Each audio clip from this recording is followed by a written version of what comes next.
You know, I haven't really given the NES a whole lot of love on this channel.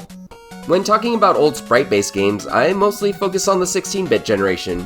Which, I mean, that's my favorite generation and I vastly prefer it, so it totally makes sense, but still. I'm going to be talking about some NES games here in this video.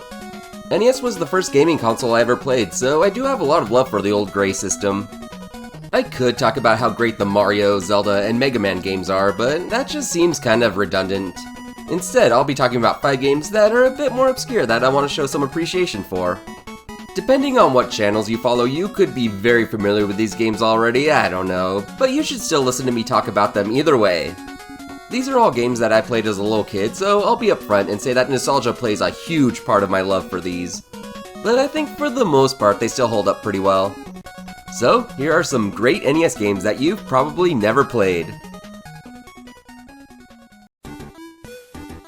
Fire and Ice is an awesome puzzle game that has fire and ice. You control this wizard dude who can create and break ice blocks, and your objective is to clear out all the fire in each room. And obviously, touching the fire is bad. I feel like most people would already know that, but you know. It's a pretty simple concept, but it gets tricky. It's really easy to get stuck, but fortunately you can just restart at any point. I always appreciated that because for some reason NES games seemed to love wasting your time back in the day, and often didn't have simple restart functions in their menus. I could see other NES games like forcing you to restart the system itself or something if you get stuck. But anyway, yeah, this game is really fun. There's different worlds and even boss battles of sorts, and the music is super catchy. This has become pretty rare, so you probably won't want to seek out the physical cartridge, but fortunately this one is on Nintendo Switch Online, and if you have the subscription, you could try it out. You should play it! Next up, I'll be talking about Kid Cool. And you know he's cool because, like, it's in his name. He moves extremely fast, which does take some getting used to. Maybe I enjoyed this game because I played it before ever experiencing Sonic, and it quenched that thirst for speed that I didn't know I had. I don't know. But yeah, it does have a steep learning curve, but I do think it's pretty fun once you get used to it. You also have this weird little fuzzball thing that you can throw. Poor little guy. It's a fun game though. There are definitely better platformers out there, I'll admit that, but I played this one a lot as a kid and have warm and fuzzy memories with it. Even fuzzier than that fuzzball thing you throw. It's worth a try at the very least, if you're looking to try out a NES platformer that's not Mario. Playing Kid Cool will make you a cool kid. This is Arch Rivals. Wait, am I really recommending a basketball game? Yep, that's right, because this one's a bit different. There are no fouls in this game and you could just straight up punch the crap out of whoever you'd like. Now that makes basketball interesting to me. Otherwise it is still a basketball game, so you're trying to get the ball through the hoop and all that. But you can punch people. That's really cool. Also, it's nice and fast-paced. And the music is catchy, which is always a plus. So it'll keep you playing for a bit. This is probably one of the only times you'll see me recommend a sports game that doesn't have Mario in the title, but yeah, I can definitely recommend this game. Especially if you're looking for something a bit different. Now get ready to go out on the court and kick some ass.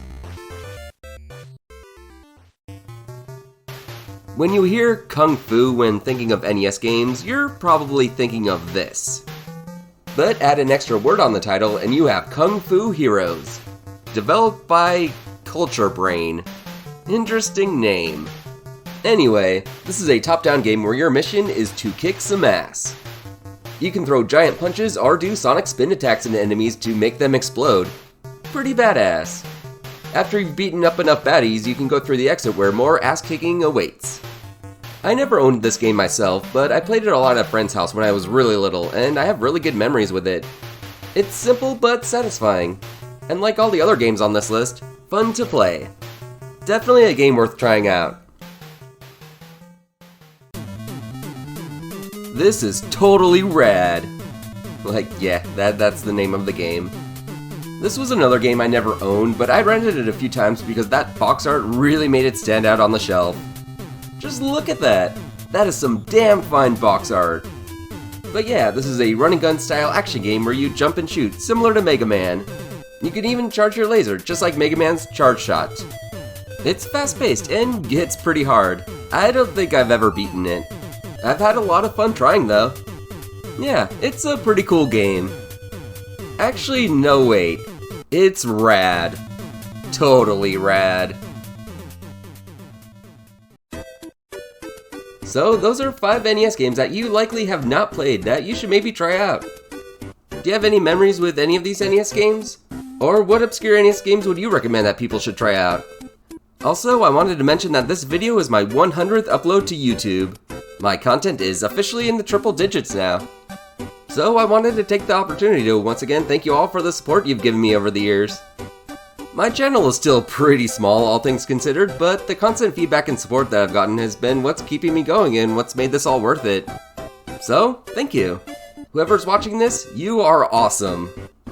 I hope you all have a hat-stacking good day.